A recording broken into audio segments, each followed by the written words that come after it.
حضرات گزارش ہے کہ نماز صبح کے بعد جامع مسجد سے تابوت جناب سکینہ کے شبیہ کی زیارت کرائی جائے گی، جو مسجد سے چل کر اذان پڑھنے میں روزہ جناب سکینہ میں جائے گا۔ آپ حضرات سے گزارش ہے نماز صبح کے بعد ٹھیک وقت پابندی اختیار کرتے ہوئے جس کی نقابت حجت الاسلام والمسلمین علی شرح مولانا مشرف عباس صاحب الغابہ خطاب فرمائیں گے۔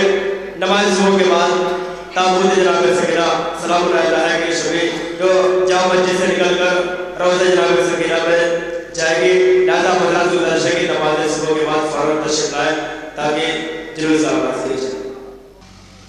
اعوذ باللہ من الشیطان اللعین الرجیم،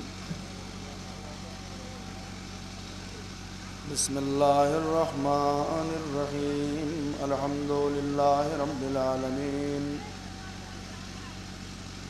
الصلاة والسلام والتحیۃ والاکرام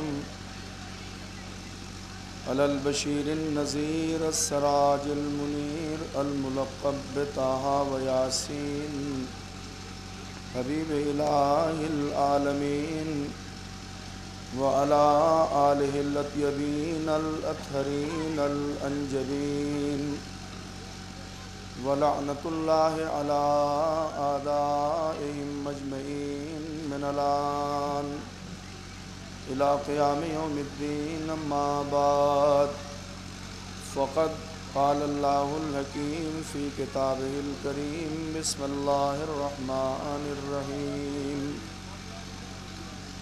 انا للہ و انا الیہ راجعون۔ ماتمدارو، سوگوارو، عزادارو، شب بیداری تمام ہوئی اور شب بیداری کے فوراً بعد سرکار سید الشہداء کی پیاری بیٹی حضرت سکینہ سلام اللہ علیہا کی شبیہ تابوت برآمد ہونے کے لیے آپ حضرات یہاں تشریف لائے ہیں۔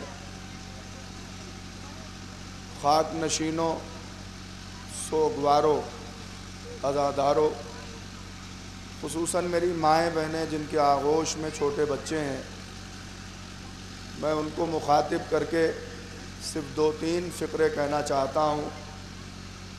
آج اس وقت جس مجلس میں آپ بیٹھے ہیں، یہ آقا حسین کی پیاری بیٹی سکینہ کی یاد میں یہ مجلس برپا کی گئی ہے۔ صاحبان اولاد یہاں تشریف فرمائیں۔ جناب سکینہ سلام اللہ علیہا کے سلسلے سے روایات میں ملتا ہے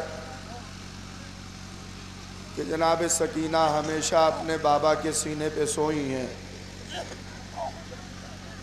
اور ہمیشہ امام حسین علیہ السلام اپنی اس پیاری بیٹی کو اپنے سینے پہ سلاتے تھے۔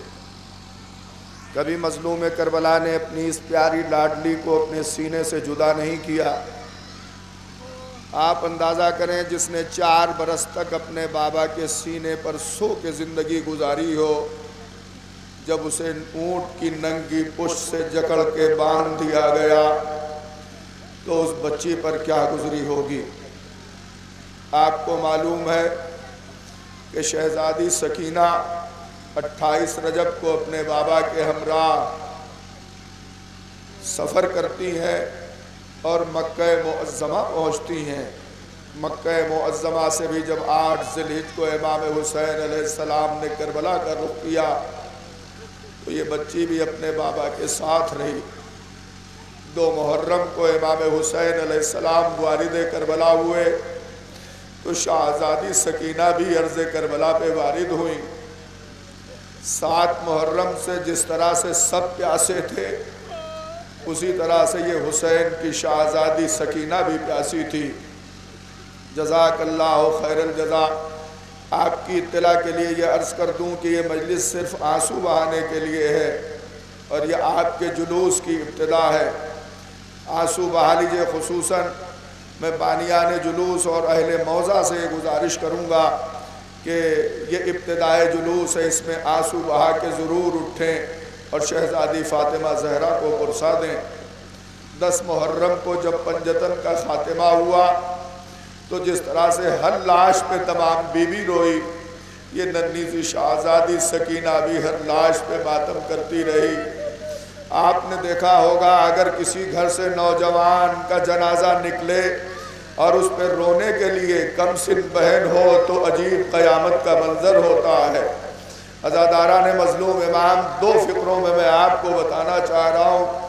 جب امام حسین علیہ السلام جناب علی اکبر کا جنازہ لے کے خیمے میں آئے ہیں تو راوی کہتا ہے پچھاڑے کھا کے سکینہ زمین پہ گری اور بے قرار ہو کے رونے لگی۔ مظلوم کربلا آگے بڑھے، سکینہ کو خاک سے اٹھایا، اے میرے لال صبر کرو۔ تو جو اس کمسن بچی نے کہا ہے اگر آپ اسے سن لیں گے تو کلیجہ پھٹ جائے گا۔ شہزادی سکینہ کہتی ہیں اے بابا میں کیسے صبر کروں، جس کا بیٹا مارا گیا ہو اور اس کا بوڑھا باپ اکیلا ہو، اور میں اس غم میں کیسے صبر کروں۔ یہ سن کے امام مظلوم کربلا کے آنکھوں سے بھی آنسو بہنے لگا۔ جزاک اللہ خیر الجزا۔ جب چچا کا خالی علم آیا تو اسی بچی نے فرات کا رخ کر کے کہا تھا چچا میں نے آپ سے پانی مانگا تھا، اے چچا آپ تشریف لے آئیے، اب سکینہ کبھی آپ سے پانی کا سوال نہ کرے گی۔ جزاک اللہ خیر الجزا۔ راوی کہتا ہے کہ جب مظلوم کربلا اپنے 6 مہینے کے لال علی اصغر کا جنازہ لے کر آئے ہیں ہاتھوں پر، تو یہی بچی تھی جس نے خیمے سے نکل کے پوچھا تھا بابا آپ میرے بھیا کو پانی پلا لائے۔ اور یہی بچی ہے جب زوجہ ہردانہ اور پانی لے کے آئی ہے تو یہی شہزادی سکینہ ہے جس نے ہاتھ میں کوزہ لے کے مقتل کا رخ کیا تھا۔ تو جناب زینب سلام اللہ علیہا نے بڑھ کے بازو پکڑ لیا اور پوچھا سکینہ کہاں جا رہی ہو بیٹا؟ تو یہی شہزادی تھی جس نے کہا پھوپھی اماں آپ ہی نے تو فرمایا ہے کہ سب سے چھوٹی ہو تم اس لیے پانی تمہیں دیا گیا ہے، سب سے چھوٹا تو میرا بھیا علی اصغر ہے جو مقتل میں پیاسا سو رہا ہے۔ جزاک اللہ خیر الجزا۔ راوی کہتا ہے یہی بچی تھی جب ذوالجناح اپنی پیشانی پہ خون ملے ہوئے مقتل سے در خیمہ پہ آیا ہے، تو یہی بچی ہے جو آ کے گھوڑوں کے سموں سے لپٹ گئی ہے۔ اے ذوالجناح تو میرے بابا کو کہاں چھوڑ آیا؟ جزاک اللہ خیر الجزا۔ جب حضرت زینب سلام اللہ علیہا نے اس بچی کو اٹھا کے کلیجے سے لگایا تو اس بچی نے ایک عجیب و غریب سوال کیا۔ میں یہ چاہتا ہوں کہ اس سوال کو آپ کی بلند آواز میں پیش کروں۔ تابوت آنے سے پہلے آپ کو رونا ہے، تمہید مصائب ختم ہو گئی۔ یہی بچی تھی جو ذوالجناح کے سموں سے آ کے لپٹ گئی۔ اے ذوالجناح تو میرے بابا کو کہاں چھوڑ آیا؟ تو حضرت زینب سلام اللہ علیہا نے اس بچی کو کلیجے سے لگا لیا، کہا بابا بیٹی تیرا بابا شہید کر دیا گیا۔ تو یہی بچی تھی جس نے ایک عجیب نازک سوال کیا تھا پھوپھی اماں خالی ذوالجناح سے اتنا پوچھ لیجئے جب میرا بابا ذبح کیا گیا تو اسے پانی پلایا گیا تھا کہ نہیں؟ جزاک اللہ خیر الجزا۔ بس میں ایک فقرے مصائب کے آپ کی خدمت میں پیش کر رہا ہوں۔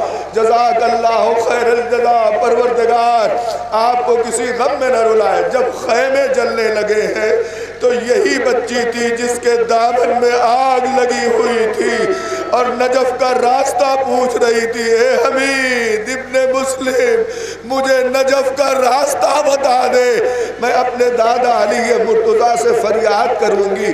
عزادارو یہ صبح کا وقت ہے، والدین کو اپنے بچے صبح کے وقت ضرور یاد آتے ہیں۔ جزاک اللہ خیر الجزا۔ میں کیسے آپ کو یاد دلاؤں ایک اور منظر۔ راوی کہتا ہے کہ جب جناب زینب سلام اللہ علیہا نے غارت گری کے بعد خیمے لٹنے کے بعد بچوں کو اکٹھا کیا ہے تو یہی سکینہ تھی جو تمام بچوں کے آگے کھڑی ہو کے کہہ رہی تھی پھوپھی اماں میرے کانوں کی لویں پھٹ ظالم نے بڑی بے دردی سے میرے بندوں کو اتار لیا ہے۔ آپ کے رونے کی آواز بلند ہو گئی۔ میرا جی چاہتا اس مظلوم اور غریب شہزادی کے دو فقرے مصائب کے پیش کروں۔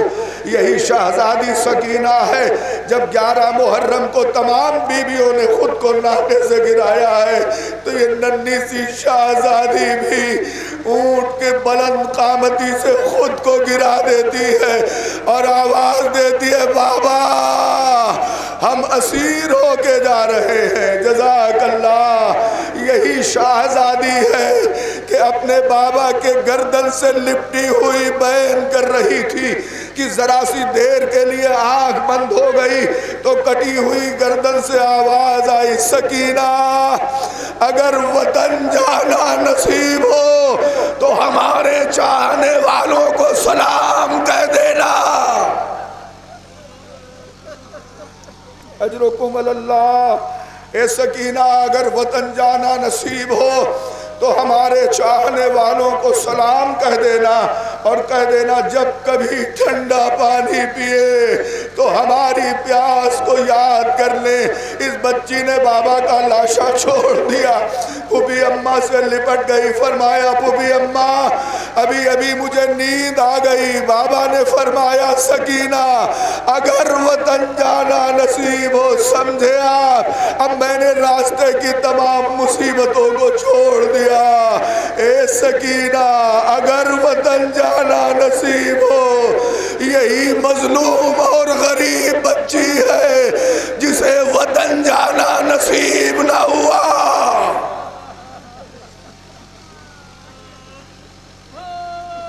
صاحبان اولاد بیٹھے ہوئے ہیں، میں آپ کی خدمت میں کیسے عرض کروں۔ ان بچیوں کے جنازے میں زیادہ گریہ ہوتا ہے جو اپنے باپ کے گھر سے شوہر کے گھر نہیں جا پاتی ہے۔ انہی میں یہ ایک شہزادی سکینہ ہے، اپنے باپ کے گھر سے جب سفر کیا تو اپنے گھر بھی لوٹ کے واپس نہیں آئی۔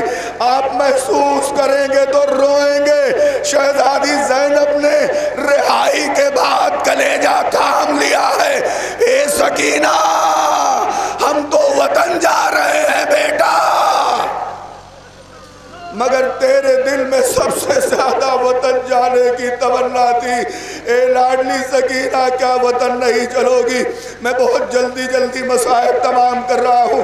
ایک فقرہ آپ کو یاد ہے، اے سکینہ اگر وطن جانا نصیب ہو، میں کہوں گا آقا آپ نے شرط لگا دی تھی کہ سکینہ اگر وطن جانا نصیب ہو، یہی ایک بچی ہے۔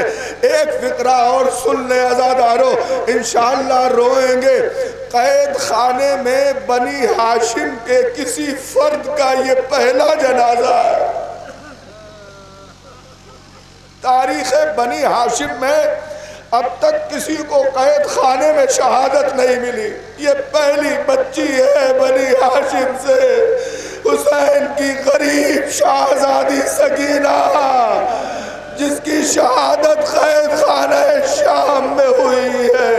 اے عزیزو مجھے غریب بھائی یاد آ رہا ہے، راستے میں جب کبھی بیمار کربلا غش کھا کے خاک پہ گر جاتے تھے تو یہ بچی آتی تھی اپنے بھائی کے پیروں سے کانٹے چنتی تھی۔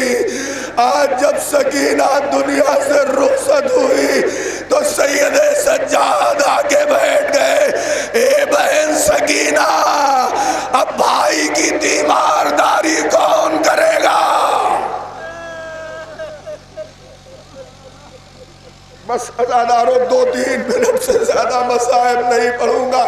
راوی کہتا جناب زینب نے گھبرا کے ایک مرتبہ جناب سید سجاد سے فرمایا، اے بیٹا سید سجاد ذرا چل کے دیکھو سکینہ کو کیا ہو گیا۔ غریب بھائی آگے بڑھا، نفس پہ ہاتھ رکھا، چیخ کر روئے سید سجاد، فرمایا اے بوبی اماں میری بہن دنیا سے رخصت ہو گئی۔ اجرکم اللہ۔ جب